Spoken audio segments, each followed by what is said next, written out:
Hello, friends. I'm here and I'm happy to be here. And as I promised you, we were going to talk a little bit about The Handmaid's Tale, season 3 finale.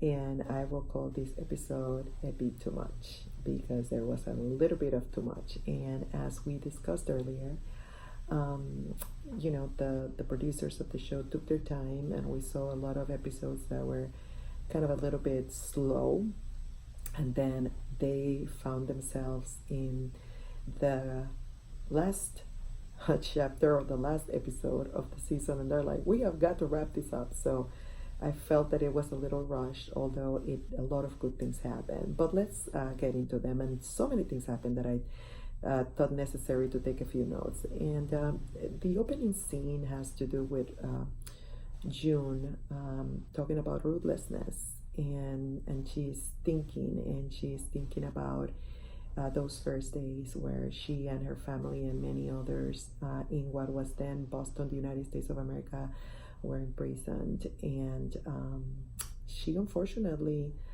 sees children, some of them with Down syndrome, and they're being grouped and separated for their parents. And the producers leave everything to the imagination, but it's very easy to find similarities between that scene and what happened during the Holocaust, where the people that were sick, kids with disabilities, and the elderly were pulled apart from their loved ones because they were not good labor. We also see women in the background that are stripped naked, almost like they're getting some sort of physical, probably to determine whether they are fertile or not. And we see June and her friends dump on a bus and holding on to what seems to be chain handcuffs. And you see June trying to talk to one of the guards and saying, hey, I don't know where my daughter is. And he tells her to be quiet. And that really is a lot about what Gilead is. It's a machine of silencing the rights, particularly the rights of women. We now go to June walking around. Again, she's thinking about being ruthless, how she needs to become ruthless, and she's walking around with this guard. And I don't know to what degree. It almost seems like this guard was set up by Lawrence, because the guard's walking around with her. She stands in a specific location, and then she walks and goes to this specific location, and the guard is standing with her. And although the women are still very discreet as how to they drop soap in her bag, still there's this guard that seems to be almost complicit with whatever it is that is going on. Looks like Sienna, the little Martha at the Lawrence homes, all of a sudden wakes up, and she wants to do something, and she wants to be included. And June tells her, then stop waiting for us to tell you what to do. If you want to be taken seriously, then start doing something. And she says, well, I'm going to do it. And in walks Commander Lawrence, and he wants her to do something for him. And she basically says, I'm too busy. I'm helping June here. And Commander Lawrence says, well, she's a little prickly today because her behavior is completely unexpected. And then to that, June says, no, I mean, you were just not used to looking at a strong woman. And, this is an excellent example of what I mean by a little too much, right? I mean, Sienna, who has been quiet and submissive, all of a sudden the show creators want to make us believe that she has overnight become a strong woman. It is a very sudden character progression, and I don't believe that it's credible. Instead, maybe they should have shown Sienna working slowly but surely the courage to become who she eventually has become in this episode. But what do I know? I'm just Pastor Jenny trying to comment on this. I'm not a TV producer, so that's just, my humble opinion. Well, I wasn't understanding the whole thing about the soap. Was it just to create a liquid so that the hinges of the doors wouldn't creak? Did you guys see anything else in the soap situation? Because I didn't. That's the only thing I saw. It's almost like they were melting it in a pot and then they use it. So if you guys saw something that I missed, because I watched the episode twice and I couldn't quite make, other than that, I didn't see what else they were doing with it. And I also didn't didn't understand why it was necessary in so high amounts. So I'm looking forward to your guys' rationale of that. Martha shows up with a little girl, and it's obviously too early, and it's gonna get very interesting. But we now change to Canada, and Tuello is with Serena, and he is talking about how she is going to have some freedoms and how she is going to cooperate with anything that they need from her. And Torello at some point says that she surrendered her rights, but she reminds him very suddenly that she has not surrendered her rights, but actually traded them for her daughter. And what I have to say about that is poor misguided soul. Poor misguided soul. Serena, a surprise is awaiting you. Fred is about to betray you, which is only appropriate given that you betrayed him first, right? Then we got to a beautiful scene with June and the little girl, and June is kind of healing her. The girl probably got hurt, and the little girl is talking to her about how things are in the outside, and June says, you're free, and she adds, you don't have to be a wife, you don't have to be a mother, you can be whatever you want to be. And may I just say, as a woman, that it is an honor for me to be a wife and to be a mother, that there is nothing inherently wrong with being a mother and a wife, and that although I get the point in the show that women don't want to necessarily be confined to traditional, stereotypical womanly roles, there is absolutely nothing wrong. And I think most of us girls enjoy the prospects of becoming mothers, of becoming wives. And I get it. What June is trying to tell this girl is that you have a choice. But it's just, it just rubbed me the wrong way. The whole, you don't have to be a wife, you don't have to be a mother. It almost puts like a negative light on it. And June herself is a mother, and it is because she is a mother that she's going to the extent that she's going to free all these kids from Gilead. And Serena, as misguided as she can be, it is her maternal misguided love for Nicole which is resulting to be her downfall. There's a lot of crazy things that we women will do because we have that very strong maternal instinct that God has put in us. So nothing wrong with that. I'm all for individual choice, but let's not criminalize being a mother or being a wife. They might be bad people in Gilead, but they're not bad people in general. This girl, though, is around Hannah's age, and things get very interesting because all of a sudden the Martha changes her mind and decides that she no longer wants to help this little girl escape. She is going to go back to her very forgiving boss or commander's wife, and they get into an altercation. June goes to the room very quietly, gets her gun, grabs the girl away from this Martha, and basically tells her, you are not leaving and you are not taking her with you. And very intense scene. June runs after her with a gun, tells her, if you keep going, I'm going to shoot you. But June freezes. She cannot shoot her. She turns around only to find the little girl almost by the barrel of her gun. And June is very, very, you can tell that she's very unstable, that she's just the stress, the anxiety associated with what she's about to do is really getting the best of her.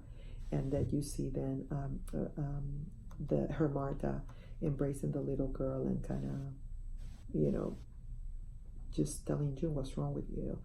Well, June's stressed out, honey. She is putting on quite the operation here, so let's not be too harsh with her. But I think June resents it, and at some point in the episode, she says, I was about to shoot a 10-year-old girl. Shame on me. This has to be worth something. Let's, again, calling this episode the Big Too Much episode. How can we believe that this Martha left and that she didn't rat it off June? How could she possibly go back to her house, to her commander, without the daughter and not ratting the whole operation up? Maybe she was really loyal and really brave, but if she was, then why did she leave And why did she try to take the girl back? Do you guys see the inconsistency? Either you're brave or you're not. If you weren't brave enough to stay, why would you not be brave enough to be hailed as a hero by giving up your peer handmaids, who is about to cause a major loss to Gilead? Again, why she could have had a change of heart, but it for me, it's not very credible. Well, June and Commander Lawrence enter into a conversation, and apparently the whether it's because this Martha left or it's a combination of things, he establishes that he's going to pull the plug. He's going to stop the operation because they're risky. They're going to be there at any time. And June says no. And June says, you are not in control. I am the boss of you. And you can see that Commander Lawrence is taken both by surprise, and that he greatly resents what he's hearing, but he cannot openly oppose her because he's too in to what's happening. And he says, this is my house, with a very resentful tone, at which June replies, really, you still think this is your house? In other words, June is saying, Commander Lawrence, you lost control a long time ago. And kudos to him, he's lost control, because in the midst of all his darkness, there is some light, and he realizes how destructive he's been and how destructive the society that he created has been for all these people. And he's trying to make some amends, but truly he has lost control. He has made a pact with June, and that pact puts him in danger, and he can no longer go back on that. So June says, not your house. Well, Fred is now being questioned in Canada, and in comes Tuello, and Fred is expressing comments about the person that's interrogating him, and he's kind of like saying, oh yeah, she's doing a good job, but in reality this is a woman, and Fred is probably resenting the fact that a woman is interrogating him. And it's interesting to think, it's almost like an irony that a woman is interviewing him, when in Gilead that same woman would have not even been able to read without being gravely punished. I am really disappointed in Tuello. If you guys have seen my comments in other YouTubers' reviews, and if you've seen my commentaries on these episodes, you have heard me say that Tuello knew exactly what he was doing, that he was buttering Serena up for what was going to be her downfall, that he was just using her, right?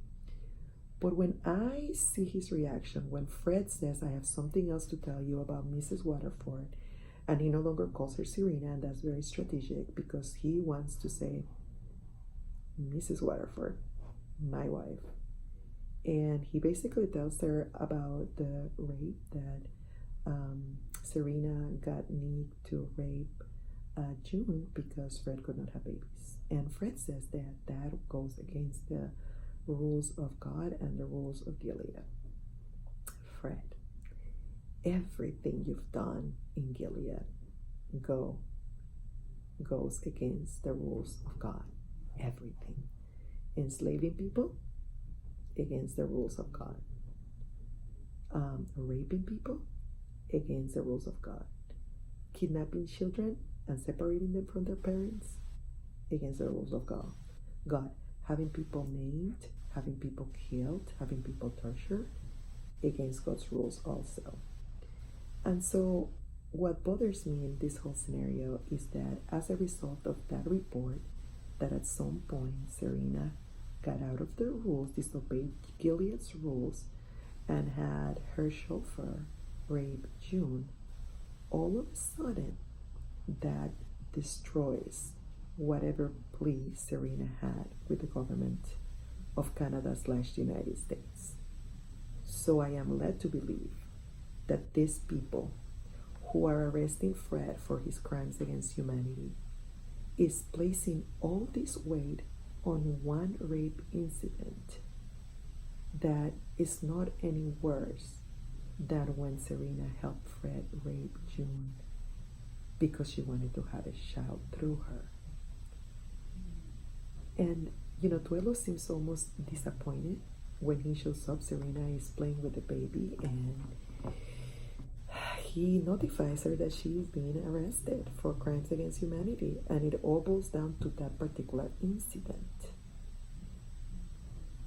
Very not credible, guys. Very not credible, because the rape of Meek, the rape of June by Meek and Serena is not any worse than the rape of June by Fred in the presence of Serena. She stood right there when it happened with Fred. She stood right there when it happened with him. So why is this being treated so differently? It makes no sense. One could argue that Serena had a firm belief that when she was doing it with her husband, somehow the word of God was backing her up. But if you're going to apply that rule to Serena, then apply it to Fred also. If you are not going to condemn her for that, then you can condemn Fred for that either. And if you have established a plea with Serena that she cannot be convicted for the crimes of rape, then why would you treat this so differently? The show wants to make us believe that it's because actually Serena did this on her own. Her husband didn't kosher and nobody coerced her to do that. And that is the most reasonable explanation I can find for something that is otherwise not very reasonable. I really, really, really think that they did not think this through, and that they could have done a much, much better job with the fall of Serena. Having said that, guys, when they take that baby away from Serena, and when they arrest her, and when she turns to Duello and she says, please, with tears in her eyes and her little face of I cannot hurt one fly, I have to tell you I was very satisfied, and I watched it several times. I rewinded it and watched it several times because it was very, very, very, very satisfying. Serena, I told you your end was coming, and here it is. You're going to get what you deserve. Ladies and gentlemen, there's nothing hidden that will not come to light, and all our evil will catch up with us. And now we go back to Canada. The airplane arrives in Canada. We see our old team, beautiful Moira, Luke, Emily, and a bunch of others. There are first responders all around the plane. And the airplane opens, and Moira takes a look, and is full with kids, and she's in shock. And Moira says, my name is Moira. I'm going to help you. That little girl, Rebecca, says, Miss, is this the place where I can do what I want? Moira says, yes, but I have news for you, little girl. Actually, kids don't get to do everything that they want, and those that are allowed to do what they want when they're growing up, grow up to be jerks. And people that have no discipline, and people that cannot receive any feedback because they've gotten used to get away with everything. So you are going to have freedom of choice. But while you're a little girl, you're going to have to obey your mommy, you're going to have to obey your daddy, and you're going to have to be disciplined, and they're going to have to raise you as any other child is raised in the world if that child is going to be raised right. And that is by precepts.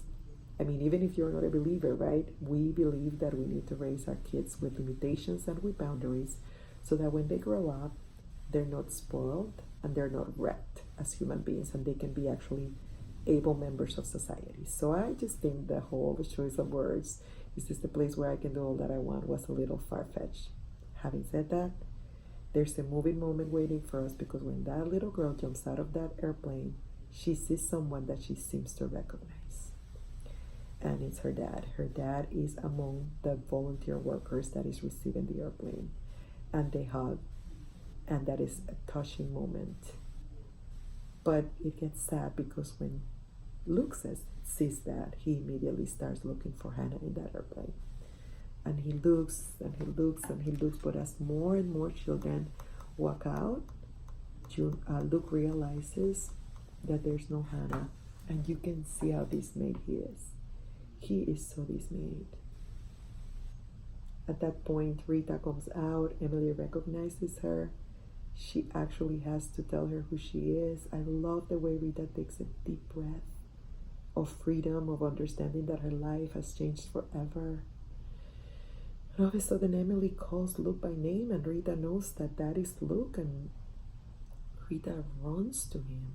Oh, I want to say something. When Emily recognizes Rita and Rita recognizes Emily, they hug each other, and Rita says, "Praise be." It's kind of funny because I'm a believer and I believe in saying things like, "Praise the Lord, the God is so good."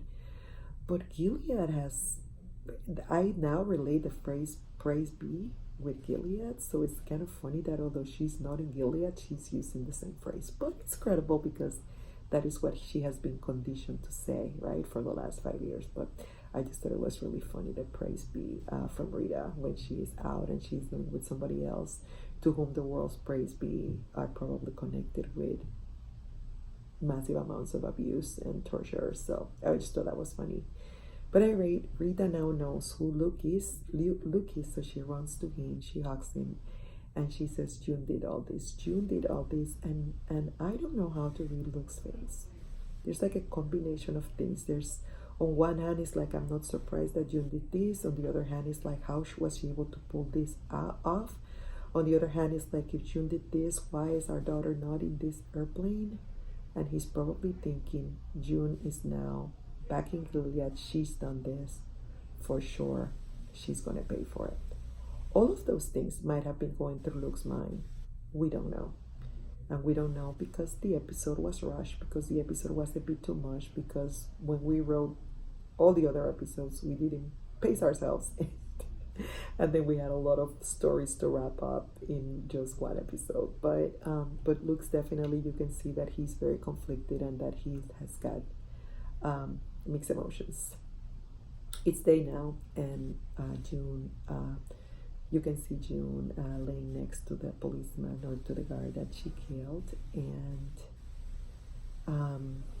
June she daydreams to a time where she was happy with Luke and with Hannah playing, and where she and Hannah were trying to distract Luke from reading a book, and they're tickling each other and they're playing and they're laughing. And all of a sudden her friends come and push her out of that daydreaming, and she's back to reality, and she's obviously hurt because she was shot in the back right before she shot that guy on the head. Oh my gosh, I skipped that part. That when the kids make it to the airplane, June has to distract them, and because June is distracting them, she has to run, and one of the guards runs after her, and June gets shot in the back, and when approaches her and he's going to turn her around, June has a gun, and June shoots him, and she's strategic about shooting him because she doesn't shoot him dead, and she forces the guy at gunpoint to say to his friends that everything is okay, that it was a false alarm. And after she does that, she tells the guy thank you and proceeds to shoot him. And you can see the impact that has on June, because she's not a killer. That's not her inclination. You saw that earlier in the episode. She could not shoot the Martha. That could have very well ratted her out. But she had to do it. That was the moment of truth. And let's remember that June is protecting the lives not only of 52 innocent children, but the lives of all the Marthas and all the handmaids that are involved in this operation. So I think we should all agree that what June does to that guard, as ruthless as it may seem, it was the only way that she could self-defend and defend the mission. For the first time, June is thinking not only of herself, she's thinking of others, even at her own expense. Even Rita at some point says, June, don't do this, but June knew it was the only way. Fast forward, and we're in the last part of the episode, and June, as I started saying before I realized that I had skipped, she's laying next to the guy that she shot. She's daydreaming. Her friends come to rescue her, and for a moment we are led to believe that this is a happy ending, because her friends are picking her up. They're saying don't worry, and June thinks about scripture, and she cites we hear her voice citing a beautiful verse that talks about God freeing his people, delivering them from their sorrow, hearing their cry, and leaving them out, delivering them from evil men. And that, and as June thinks about these things, she's being carried by her friends, the handmaids. And it's a beautiful end, only we are left in a cliffhanger, which of course was very purposeful with the creators of the show. And the questions are, what will happen to June? How will she avoid detection now that she's hurt? What repercussions will take place now that many families know that their children are missing? We know they're not their children, but that's what they're going to say. Will those Marthas in those households be executed? Because I don't believe that all the Marthas belonging to all those households were in that urban. Maybe the handmaids will be spared because they need to produce new kids, but I don't think the Marthas will. Maybe this will push Gilead into that war against Canada and the United States because 52 of their children have been kidnapped rather than liberated, and this might be the final blow. I don't know, and I think it's okay that we don't know, because if we knew, we wouldn't go back to season 4, would we?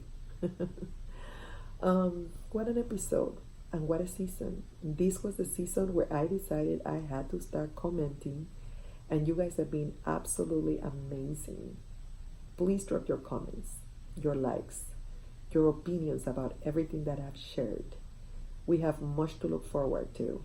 Because Commander Lawrence has stayed behind, although June offered him the opportunity to leave, he stayed behind because he said that Eleanor would have wanted him to stay behind and clean his own mess. Well, if June, our heroine, is going to survive, I think Commander Lawrence is going to be doing more than cleaning his own mess. He's also going to be cleaning June's. They did really, really good eliminating the body of evidence in the Winslow murder, but I don't quite know how they are going to pull off this one. The police dead, June's got a gunshot. Well, maybe one of the Marthas is a nurse and she's going to be tended in Commander Lawrence's house, but I think there's going to have to be bloodshed. I mean, what are these guys going to do to those Marthas? Although maybe if Canada is now keeping a close watch on them because all those kids have been free, they're going to be very, very careful on what they're doing, because now the whole international community is onto them. So that's a possibility. At any rate, the creators of the show have a long time to think about how they're going to do this in a way that is believable, and we are going to be right here waiting. As I said, I'm going to be engaged in other commentaries, reviews, and videos as we wait for this new season to drop. I am doing a series on marriage with my husband called Marriage Over. I am going to be talking a little bit about my weight loss story, and I'm going to be talking about a variety of things that helped me that I believe will help you. And I am going to continue being the transparent woman that you guys know I am. I will also continue changing my hairstyle because I want to keep you guys guessing. Isn't it fun to do different things with your hair? Yes, I might even do some makeup. At any rate, guys, drop your comments, like, share, subscribe. This is it. We're not going to have Handmaid's Tale for a few months, but I think that at the very least we know that 52 kids and some Marthas have been freed, and we have to take solace on that. I love you guys very, very much, and I really, really, really, really, really look forward to your comments. And if you like this review, please don't leave without subscribing and following so that I can keep you up to date every time I post something new. And I will post a lot of good things. I love you, friends. Bye.